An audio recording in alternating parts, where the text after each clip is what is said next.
Hello friend, मारी channel में आपणुं हार्दिक स्वागत है। आजे आपणे बनावीशुं आमळानुं अथाणुं।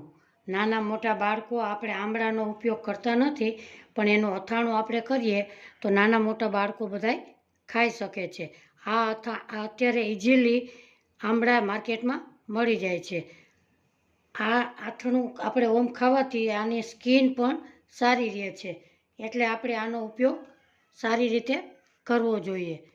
हवे आपणे सौ प्रथम आपणे एने एक चाळणीमां मूकी अने गरम पाणीमां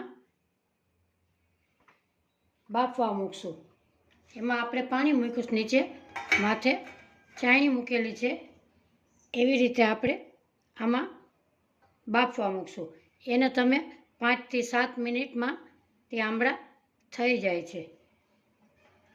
આવી રીતે એને આપણે પછી ઢાંકણથી ઢાંકી દેશું। એને 7 મિનિટ પછી આપણે જોશું।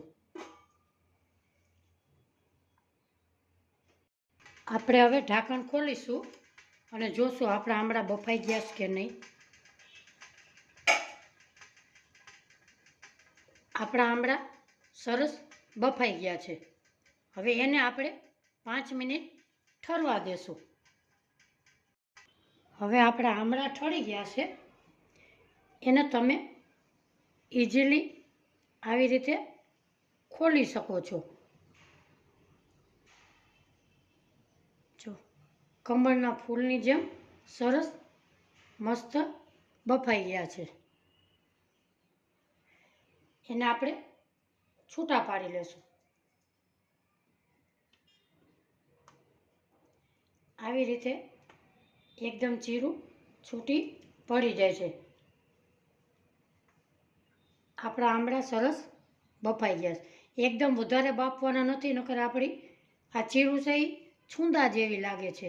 આ સરસ એકદમ છૂટી છૂટી જોવા મળે છે। તમે આમળા કેન્ડી બનાવો ત્યારે પણ આવી જ રીતે સરસ છૂટી બફાવી જોઈએ। હવે આપણે એક બાઉલ લેશું।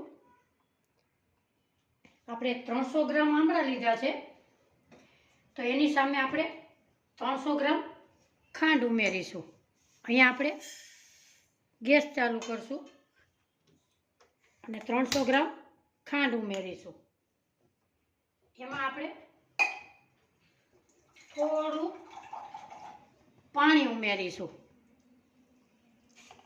અને આપણે ખાંડને મેલ્ટ કરીશું। ધીમા ગેસે આવી રીતે હલાવતા જવાનું છે। ખાંડની સાથે આપણે થોડુંક નિમક ઉમેરીશું, એટલે આપણું અથાણું સ્વાદમાં સરસ ટેસ્ટ લાગશે। એમાં આપણે ધીમા ગેસે હલાવશું।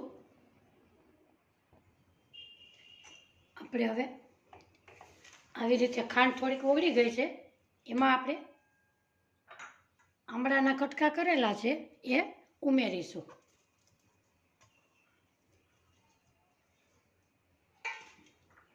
અને ધીમે ધીમે ખાંડ મેલ્ટ થાય એવી રીતે આપણે હલાવ્યા કરવાનું છે। આપણા આમળા ભાંગે નહીં એની આપણે કાળજી રાખવાની છે। આજની મારી રેસીપી જોતા હોય તો લાઈક કરજો, શેર કરજો, સબસ્ક્રાઈબ કરજો। સબસ્ક્રાઈબ કરી અને બેલ આઇકોનના બટનને જરૂરથી દબાવજો। આવી રીતે આપણે સતત હલાવતા રહેવાનું છે, એટલે આપણી ખાંડની ચાસણી બરોબર મેલ્ટ થઈ જાય।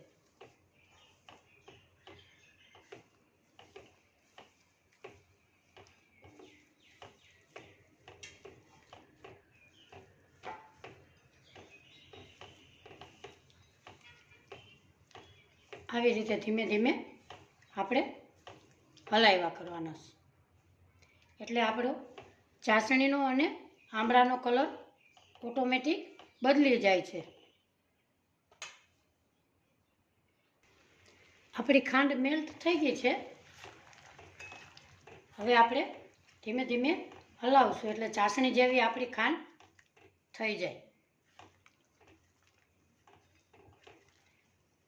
નાના બાળકોને આ અથાણું ખાવામાં બહુ જ સ્વાદિષ્ટ લાગે છે.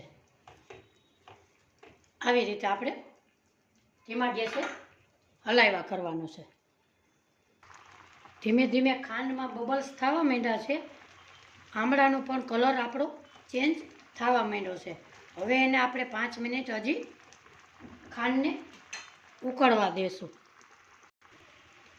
તમે જોઈ શકો છો આપણી ખાંડની ચાસણી બરોબર આવી ગઈ છે. આપણે આવી રીતે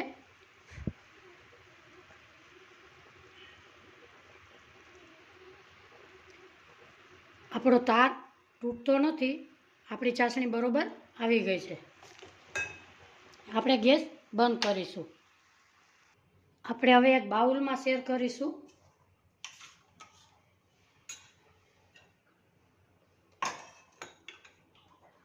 તમે ખાઓ, તમારા બાળકોને ખવડાવો.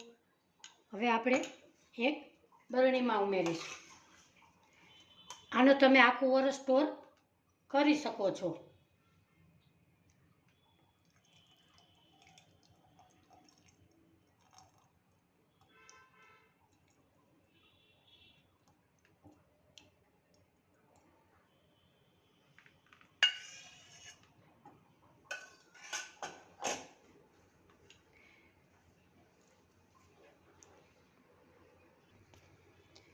આજની મારી રેસીપી ગમી હોય તો લાઈક કરજો, શેર કરજો, સબસ્ક્રાઈબ કરજો.